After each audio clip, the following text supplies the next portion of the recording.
Olá, seja bem-vindo à aula 20 desse curso online do CirclePy. Na aula de hoje, pretendo falar sobre um conceito do CirclePy denominado Set Every Frame. Tá? Vou até falar um pouco devagar, porque meu inglês ele não é bom, e aí quero evitar ao máximo os trava-línguas desses termos em inglês que eu vou ter que falar. Bom, antes de mais nada, deixa eu revisar dois conceitos que transversalmente passaram pelas 19 primeiras aulas, praticamente, do uso do CirclePy, que são os termos de constante e de set every repeat, né, ou configure a cada repetição. Bom, basicamente, quando a gente vai fazer a tarefa lá de Stroop, que eu acho que é o exemplo que eu mais falei nessas 19 primeiras aulas, por isso que eu estou retomando aqui agora, alguns atributos do meu experimento, até mudar a cor aqui, alguns atributos eles estão constantes, né?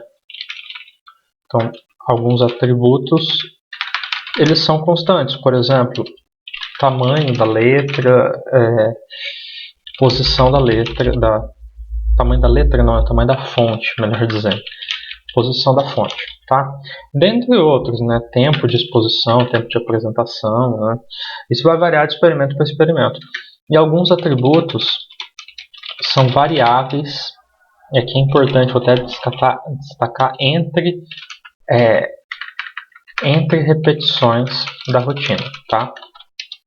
Então aqui, por exemplo, no caso da tarefa de Stroop, eu tenho o conteúdo da palavra e a cor da fonte, né? Na tarefa de Stroop. Essas eram as duas coisas que eu manipulava tentativa a tentativa. Então o participante está vendo ali, ele vai ver a palavra vermelho, e ela pode aparecer na cor vermelha, na cor verde, na cor azul. Mas a palavra na próxima tentativa pode não ser a palavra vermelha, pode ser a palavra azul ou pode ser a palavra verde. Então eu tenho essa variação. Só que perceba uma limitação aí no que nós fizemos até o momento. Os estímulos eles podem ser constantes ou variáveis, ótimo, mas os estímulos ou os atributos dos estímulos eles não são variáveis intra-rotina. Isto é, até o momento eu não demonstrei como que eu posso fazer com que o estímulo varie dentro de uma mesma rotina.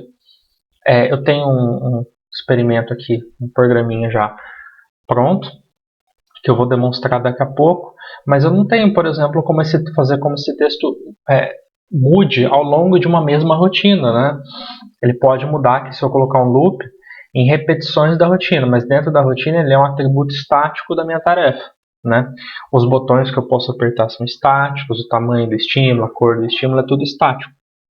Para que eu possa variar essa característica do estímulo dentro de uma mesma tentativa, aí eu preciso lançar a mão de uma terceira opção que eu tenho no CirclePy, que é o Set Every Frame. Basicamente ele fica aqui, quando eu tenho texto, alguns atributos eles podem estar constantes, eu posso colocar alguns se eu quiser set every repeat, né, configurar para ele mudar, né, ou atualizar a cada repetição. Em potencial ele pode atualizar. E o set every frame é basicamente a cada frame, ou seja, a cada quadro novo da tela do meu computador de atualização, ele vai buscar para ver se houve alguma atualização nos atributos do estímulo. Pode ser que houve, pode ser que não houve. E caso houve, ele vai mudar em tempo real. Tá? Então é isso que eu quero introduzir hoje de uma maneira muito básica ainda, e depois eu vou tentar descrever um pouco por que isso pode ser útil para quem está utilizando o CirclePy. Tá? Muita gente acaba não precisando dessa ferramenta, né? Tanto é que nós já tivemos 19 aulas, vimos vários conteúdos sem falar do Set Every Frame, mas eu acho que chegou o momento de falar um pouquinho dele, porque ele é útil também em alguns aspectos. Tá? Bom, para isso eu vou falar do movimento beta, que foi um movimento descrito pelo Max Weitheimer, da psicologia da Gestalt. E aqui eu coloquei até para fazer uma diferenciação entre o fenômeno phi, que é um efeito análogo, são duas percepções ali visuais, no movimento beta está relacionado à percepção de movimento aparente, e eu vou utilizar o movimento beta como um modelo nessa aula para explicar como que eu posso demonstrar como que eu posso utilizar o Set Every Frame para demonstrar o movimento beta. Tá? Não vai ser uma tarefa experimental, não é uma tarefa para os participantes fazerem, mas é só para demonstrar como que o Set Every Frame funciona. Tá? Já fazendo meu disclaimer aqui, eu conheço pouco sobre movimento beta e fenômeno phi, tive o prazer de apresentar um seminário na minha graduação há alguns anos atrás sobre esse assunto, um seminário de uma disciplina de percepção, mas eu não sou um conhecedor profundo do assunto, então se eu fizer alguma confusão, como é comum historicamente que se faça uma confusão entre o movimento beta e o fenômeno phi, eu já peço desculpas de antemão e peço que você consulte outras fontes para fazer a diferenciação. Inclusive eu vou recomendar, vou deixar linkado na descrição do vídeo o canal Eu Percebo, do professor Rui, do Departamento de Processos Psicológicos Básicos do Instituto de Psicologia da Universidade de Brasília, professor de percepção, que colocou um curso praticamente completo de percepção no canal do grupo de pesquisa dele, e que tem uma aula que ele fala lá de percepção visual de movimento, e ele chega até a mencionar o movimento beta, quando ele fala ali da ideia inclusive que isso é o que nos permite a apreciação estética do cinema, né? O movimento beta está intrinsecamente relacionado a isso. Mas ele é um expert no assunto de percepção visual e seus diferentes componentes nas outras modalidades sensoriais. Se você quiser saber mais sobre isso, sugiro que dê uma olhada no canal dele, que procure Wikipedia, ou que procure artigos mesmo científicos falando sobre esses assuntos, ok? Então, feito esse disclaimer, vamos então introduzir o Set-Every Frame. Então vamos lá, olha só. Aqui eu coloquei uma ilustração muito simplificada da ideia do Set-Every Frame. Então basicamente o meu estímulo, vamos supor que ele começa configurado ali para ter o tamanho 1, tá? Uma unidade arbitrária aqui, não importa o que significa esse 1, se é centímetro, se é pixel, se é normalizado, é uma unidade arbitrária nessa explicação minha. Isso com tempo zero. Só que eu posso utilizar o Set-Every-Frame para fazer com que esse estímulo aumente de tamanho a cada segundo, por exemplo, ou a cada frame, né?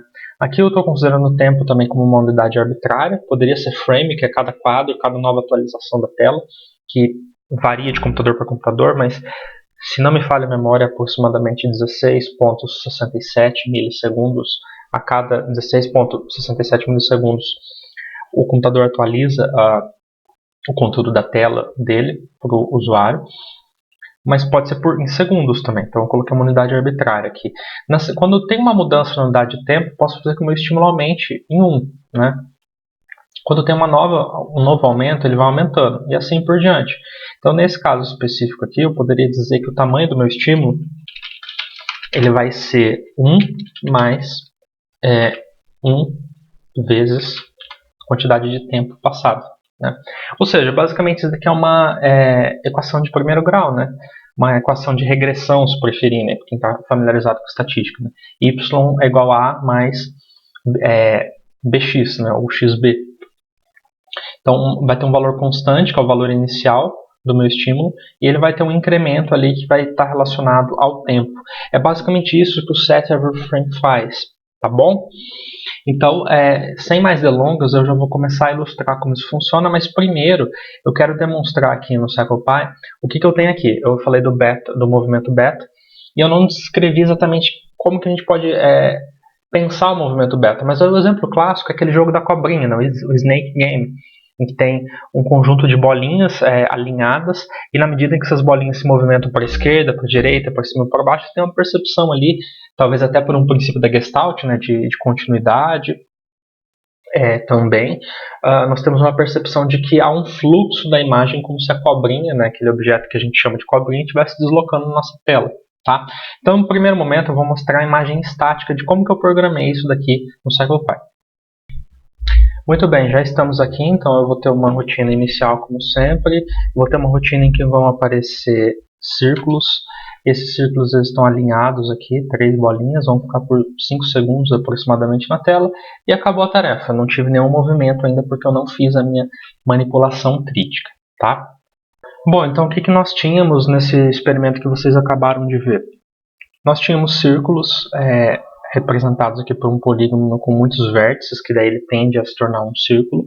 E a posição inicial do estímulo, ele estava aqui no eixo x, menos 80, no eixo y, 0. Tá? Então, menos 80. Esse daqui, menos 75, então um pouquinho à direita do outro. E esse daqui, menos 70, então por isso que eles estavam os três alinhados um pouquinho mais à esquerda da minha tela, tá? Agora eu preciso usar alguma maneira, alguma forma de fazer com que isso atualize, esse valor aqui atualize, utilizando o SetEveryFrame. Vamos ver como que a gente faz isso. Bom, já estou aqui com uma outra versão aberta do meu programa, agora é a versão 2. Tá? Fiquem de olho no número aqui, porque são os mesmos arquivos que vão estar na pasta no Google Drive, que fica sempre na descrição do vídeo. Então o que eu fiz aqui agora? Agora eu tenho um componente de código aqui. O que esse componente de código faz? Para começo de conversa, eu criei uma lista, e essa lista chama position, e ela tem aqui 3 posições. Vou colocar um 0 aqui, embora ele seja desnecessário, mas são as 3 posições que eu tinha antes, né? A posição menos 80, menos 75 e menos 70. Então, a posição do estímulo do círculo 1, eu vou atribuir o primeiro elemento aqui do meu vetor, que é o elemento 0, para o círculo 1. Então, o círculo 1 vai começar em menos 80. O círculo 2, ele vai pegar a posição aqui do meio do meu vetor. Então, a posição é a 1, né? A 0ª, a primeira e a segunda. Né? Aqui. E o meu estímulo 3, o círculo 3, vai pegar a posição aqui do último estímulo. Ok? Até aqui, sem problemas. Em eachFrame, agora aqui eu criei um código muito simples, ele tem apenas 2 linhas, que é um for, que basicamente o for faz o seguinte, ele vai percorrer aqui todos os valores que estão dentro desse intervalo, excluindo o último valor aqui. Então, ele vai percorrer os valores 0, o valor 1 e o valor 2. O 3 ele não vai incluir. A cada atualização da minha tela, o que ele vai fazer? Ele vai pegar primeiro o valor 0. O valor 0 ele vai atualizar aqui, ó. Ele vai pegar o valor da posição 0, que a gente já sabe que é o menos 80, e vai atualizar aqui para agora ele ser o valor menos 80 mais 0,05. Ou seja, a primeira bolinha, isso vai fazer com que a primeira bolinha desloque 0,05 em unidades normalizadas para a direita. O mesmo para a bolinha, para a segunda bolinha, que é a posição 1 aqui, está representado pelo segundo componente do for, isso aqui eu coloquei como comentário, porque esse código aqui em cinza ele destrincha o que esse código aqui de 2 linhas vai fazer. Tá? Então ele vai pegar o segundo componente do meu vetor ali, no caso então menos 75, e também vai somar 0,05, então ele vai andar um pouquinho para a direita. E por fim, esse daqui que vai ser a única posição inédita, ele vai sair do menos 70 e vai para o 0,65, ou seja, é como se a cada frame, esse position ele atualizasse. Ele vai atualizar aqui para ser, num segundo momento, ele vai receber esses valores aqui. Num terceiro momento, ele vai receber esses valores aqui, ó. 70, 65 e 60. E na medida em que ele vai andando, ele vai assumindo esses diferentes valores, porque ele vai deslocando, né? Então aqui no meu vetor position que ele vai guardar a posição de todos os elementos que vai fazer com que ele se desloque na tela. Ok? É só isso. Vou dar um ok aqui. E agora eu vou mostrar o que eu mudei aqui nos círculos. Basicamente, ao invés de colocar aqui o menos 80, agora eu coloquei o position 0, que é aonde ele vai buscar o valor, e ele vai atualizar agora aqui SetEveryFrame. Ok? O mesmo aqui, só que aqui ele pega o position 1, o segundo elemento do meu vetor position, SetEveryFrame. E por fim aqui ele vai pegar o position 2 e SetEveryFrame também. Aqui o valor 0 vai continuar fixo porque ele vai se deslocar só no plano horizontal, no plano vertical ele não vai se modificar. Beleza? Vamos fazer um teste? Muito bem, já estamos aqui com o programa aberto, vou apertar a barra de espaço e vamos ver o que vai acontecer. Olha lá. Ele se deslocou da esquerda para a direita, que é essa sensação do movimento aparente do movimento beta. O movimento beta, geralmente, quando ele é demonstrado didaticamente, não são 3 bolinhas igual ao jogo da cobrinha, geralmente são só 2 bolinhas piscando, e aí quando essas bolinhas têm um determinado intervalo entre estímulos, né, do momento em que um estímulo aparece, some e aparece o outro, aí você tem a percepção de movimento. Não lembro exatamente quanto que acho que mas é na casa dos milissegundos aí, das dezenas de milissegundos ou centenas de milissegundos, mas aqui é uma demonstração um pouquinho diferente, só para ilustrar como que eu faria isso no CyclePy, tá? Então eu tive esse primeiro deslocamento. Essa era a primeira maneira que eu queria demonstrar, que eu coloquei aqui no meu roteirinho, como a versão 2, né, que é agora o movimento beta mesmo, na primeira versão foram os estímulos estáticos. Aí eu mostrei agora o movimento beta usando o SetEveryFrame e um componente de código. Agora eu quero mostrar utilizando o SetEveryFrame, utilizando um loop e o componente de código. Vamos ver como isso fica. Muito bem, já estou aqui no meu novo arquivo, versão 3 agora. Perceba que agora eu coloquei um loop aqui. O loop ele pega tanto o initial screen quanto o trial. O initial screen ele pega só para o teu controle aqui de quando ele começa uma nova tentativa. Vou ter que apertar a barra de espaço sempre. O que eu mudei aqui no meu loop agora? Vamos ver. Então no código, agora eu fiz uma pequena mudança. Ao invés dele atualizar sempre somando 0.05, igual ele estava fazendo anteriormente, agora ele vai somar um valor chamado de distance time. E esse valor específico ele vai ser buscado lá no meu arquivo do Excel. Ou seja, esse arquivo aqui, basicamente, ele me diz o quanto de distância que ele percorre por unidade de tempo. Né? Eu poderia chamar isso de outra maneira se eu quisesse de speed, né? Velocidade, basicamente. Né? O quanto de distância que ele percorre por unidade de tempo, que seria o equivalente à velocidade. Então, basicamente, agora eu vou ter aqui maior velocidade e menor velocidade. Né? Eu coloquei para ser um loop aqui sequential, tá? Então a gente vai conseguir exatamente ver ele decrescendo a sua velocidade na medida em que ele vai percorrendo o loop. Tá? E aqui continua a mesma coisa, position 0, position 1 e position 2. Eu não precisei mexer nisso aqui porque o que controla a velocidade agora é essa variávelzinha distance time que vai pegar do meu arquivo do Excel. Então vamos testar. Olha lá, estou com o meu arquivo aberto aqui, vou apertar a barra de espaço e vamos ver o que acontece. Passou muito rápido, né? E passou bem ligeiro mesmo. Vamos ver agora se diminui um pouco a velocidade. Diminuiu pouco. Eu praticamente confesso que não percebi muita diferença, assim. Vamos ver mais uma vez. Ó, agora já deu para perceber que ele passou bem mais devagar comparado às tentativas anteriores. Mais uma vez. Ó, agora sim. Esse daqui é o clássico da percepção de movimento aparente, mesmo que você vê realmente como se um fluxo contínuo estivesse deslocando no eixo horizontal. E aqui também, ó, aqui fica bem legal ver percepção de movimento aparente, né? Então vimos diferentes velocidades aqui, que são essas velocidades, considerando que os meus estímulos estão em unidades normalizadas. Né? Então isso aqui é o quanto que ele percorre de deslocamento no eixo X na minha tela em unidades normalizadas. Tá bom? Beleza? Então agora, para finalizar, vou mostrar a versão 4, que é o movimento beta, a mesma coisa, só que utilizando uma variável especial, que é a variável t. Vamos ver como que isso fica. Então, agora eu já estou aqui, pessoal, no arquivo versão 4. E esse daqui eu vou fazer um pouquinho diferente. Como que funciona, então, essa questão da variável t? Então, eu já mostrei na aula em que eu estava falando sobre o paradigma DRM, em que eu estava falando sobre a tarefa distratora. Eu falei um pouquinho sobre a variável t, né, que é aquela variável que guarda o tempo transcorrido desde o início de uma rotina. Se você não assistiu essa aula sobre a tarefa distratora do paradigma DRM, provavelmente ela vai estar aparecendo em algum lugar aqui no card. Clique e assista, por favor. Tá? Mas o que eu tenho para falar é o seguinte: essa variável t é uma variável que armazena, portanto, o tempo transcorrido dentro de uma mesma rotina. Né? Então, começou a rotina, ele começa a atualizar sempre ali, ela vai atualizando o tempo transcorrido dentro daquela rotina. Eu posso usar essa variável t, que é uma variável de tempo, e posso colocar aqui na minha posição uma determinada equação. Né? Então, olha só, o que eu fiz aqui? Eu coloquei que a posição do círculo 1 vai começar em menos 8, no eixo x, e ela vai atualizar agora por tempo, vai multiplicar 0,25 por tempo, tá? Por essa variável t. Se eu não me engano, essa variável t está em segundos, então aqui não vai ser por frame. Tá? Então, possivelmente agora a velocidade aqui vai ser bem menor do que era antes o 0,25, porque o 0,25 agora vai multiplicar por tempo e não por frame como eram nas tentativas anteriores.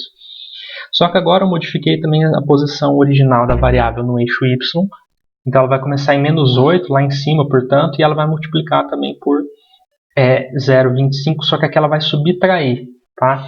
Então aqui ela está somando e aqui ela está subtraindo. Então vamos entender o que isso significa exatamente. Significa que a variável ela vai começar, essa variável aqui, a primeira bolinha, ela vai começar menos 8 lá em cima e menos 8 aqui para a esquerda no eixo x e mais 8 lá em cima no eixo y. Tá? E a cada nova atualização dela, ela vai andar um pouquinho para direita no eixo X e para baixo no eixo Y, tá? Então ela vai andar na diagonal, na verdade, né? Não vai fazer um zigue-zague, ela vai andar na diagonal. O mesmo para as outras bolinhas, só que aqui ela começa no menos 75, então ela começa um pouco mais para baixo aqui, e 75 no eixo Y, tá? Tá um pouquinho abstrato de entender isso aqui, mas a gente já vai ver como que vai ser. Então o que eu fiz aqui foi colocar as 3 bolinhas não alinhadas aqui agora horizontalmente. Eu alinhei elas na diagonal e elas vão fazer um deslocamento que elas vão cruzar aqui a diagonal da tela, tá? De ponta a ponta nessa velocidade aqui, que é a velocidade t multiplicado por 0,25, ok? Então vamos testar para ver se funciona. Olha lá, gente, estou aberto aqui com a versão 4, vou apertar a barra de espaço e olha lá, o deslocamento agora é na diagonal. Olha só que legal. Ótimo, né? Perfeito, muito bem. Perceba que eu sempre utilizei equações de primeiro grau, é por isso que os meus círculos só fizeram movimentos lineares, mas se eu quisesse utilizar aqui outras funções, né, seno, cosseno ou qualquer outra função, eu poderia fazer um deslocamento curvilinear, poderia fazer a minha cobrinha ficar zigue-zagueando na tela, né? Mas como o intuito aqui ainda é introdutório, isso é o suficiente no momento. Bom, uma pergunta que pode ficar é, tá, Marcos, mas para que eu vou utilizar o SetEveryFrame, né? Quais são as funcionalidades que ele me permite? Eu quero demonstrar duas brevemente aqui, tá? Eu vou dar play nesse experimento, eu vou apertar a barra de espaço, e olha lá o que ele faz. Ele vai revelando o texto ao longo da sua apresentação, né? Porque eu utilizei o SetEveryRepeat, tá? Vou dar um segundo exemplo. Um segundo exemplo é esse daqui, ó. Vou apertar a barra de espaço. E olha lá, as cores vão mudando ao longo da tentativa, olha só. Uma coisa bobinha, mas bem legal também. Em particular, esses dois exemplos que eu dei agora não foram criados por mim, foram criados pelo próprio John Pearson, o criador do CirclePy. E eu vou deixar um link também na descrição do vídeo de onde pode ser baixado esse material que eu não vou colocar no Google Drive porque ele não foi criado por mim, tá? Bom, para finalizar, tenho esse último exemplo aqui, que é um exemplo que eu acho que pode ser útil para muita gente que precisa que o participante digite coisas no teclado e que o que ele está digitando apareça na tela, por exemplo, que ele digite a palavra que está aparecendo ali, Danone, né? E aí quando ele aperta em Enter passa a palavra, ou que ele digite cachorro, ou que ele digite Brasil, e que ele vá passando as palavras na medida em que a pessoa digita aquele conteúdo. Tá? Inclusive esse vai ser o objetivo meu de ser tratado na próxima aula ou nas próximas aulas, é desenvolver um pouquinho mais possíveis utilidades do SetEveryFrame, começando inclusive pela digitação de respostas que aparecem na tela do computador, que foi algo que nós não vimos nas 19 aulas iniciais. Bom, então fazendo um breve resumo do que foi tratado hoje, eu fiz uma revisão do que significa o estímulo constante, que são os atributos que não mudam de tentativa a tentativa num loop, no CirclePy, os atributos que mudam a cada repetição, que é o chamado de SetEveryRepeat, que são atributos que variam entre repetições da rotina, mas não dentro da repetição da mesma rotina. Falei do movimento beta como um modelo aqui da psicologia da Gestalt para introduzir a ideia de como que o SetEveryFrame pode ser útil. SetEveryFrame, que significa mudança dos atributos das variáveis dentro de uma mesma repetição da rotina ao longo de diferentes atualizações da tela. E demonstrei primeiro os estímulos estáticos que são utilizados para demonstrar o movimento beta.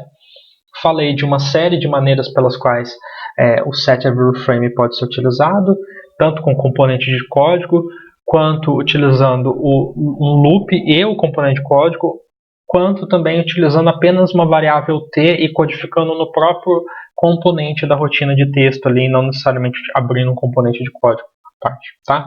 Por fim, demonstrei duas tarefinhas, duas tarefinhas é demais, né? 2 programas de autoria dos autores ali de Jonathan Pearson, do seu colaborador, que eu nunca lembro o nome, peço desculpas por isso, mas eu vou deixar na descrição aqui também qual é esse autor e qual é o livro e onde que estão os arquivos que permitem fazer as tarefas que eu demonstrei anteriormente.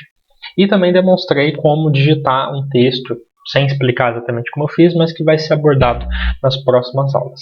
Então, por hoje é só, espero que tenha sido útil, que tenha ajudado. Qualquer dúvida, Fico à disposição e até a próxima aula.